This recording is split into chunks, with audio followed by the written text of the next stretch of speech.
اعوذ باللہ من الشیطان الرجیم بسم اللہ الرحمن الرحیم الصلاۃ والسلام علیکہ یا سیدی یا رسول اللہ وعلی آلک واصحابک یا سیدی حبیب اللہ۔ آج میں اپنی تحریر میں سے پہلا عنوان جو ہے وہ آپ سب کے ساتھ شیئر کر رہا ہوں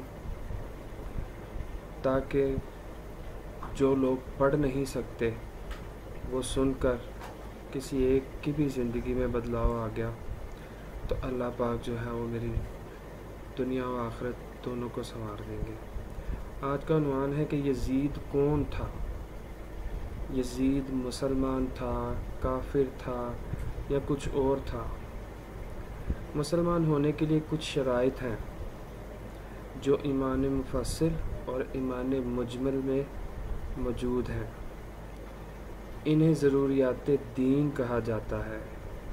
یہ جس شخص کو تسلیم ہو، اس کے اعمال، احوال، اقوال و عقائد سے ظاہر ہو جاتا ہے تو ایسا شخص مسلمان ہے۔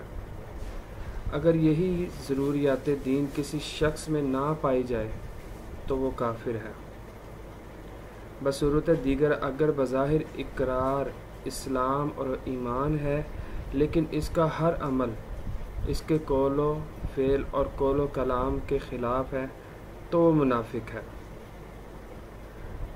کفر یزید پہ بہت سی کتب، احادیث مبارکہ و سیر و تاریخ میں ہزاروں روایات، صحیح اقوال صحابہ و تابعین موجود ہیں جن سے واضح ہے کہ اس کے افعال و اقوال و عقائد میں اسلام بس اتنا سا تھا کہ تخت و تاج تک رسائی حاصل ہو، باقی ہر عمل اعلانیہ اللہ رسول کے منشا کے خلاف رہا۔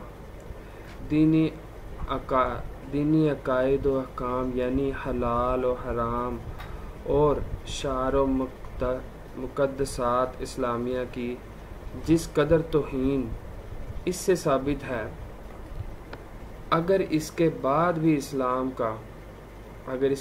بھی اس کا اسلام ثابت ہے تو دنیا میں کوئی کافر نہیں۔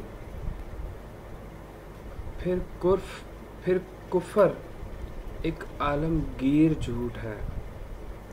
یزید کے احوال پڑھ کے ایک بات 100% پکی ہے کہ کفر کی بدترین شکل کا نام یزید ہے، اور اگر یزید اپنے کرتوتوں کے باوجود مسلمان ہے تو دنیا میں کفر کا کوئی وجود ہی نہیں۔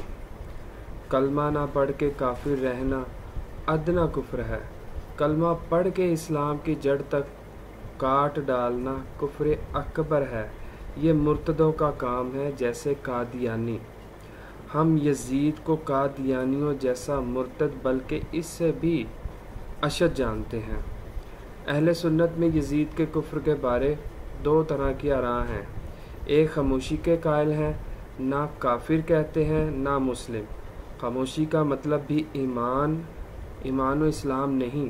دوسری آراء کفر کی ہے، یعنی یزید کافر تھا، یہی برحق ہے، اس لیے کہ سکوت یا خاموشی والی رائے نہایت کمزور ہے، کیونکہ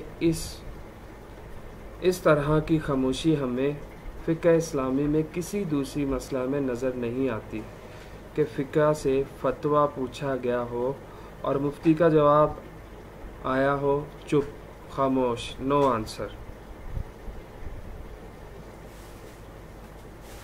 اسلام میں تو رسول اللہ صلی اللہ علیہ وآلہ وسلم کے زمانے سے لے کر آج تک ہر اہم شخص کے ایمان و کفر کے پورے دلائل موجود ہیں۔ یزید کے ایمان و کفر کے یقین کے بارے میں دلائل کی کمی کمزوری کیسے رہ سکتی ہے؟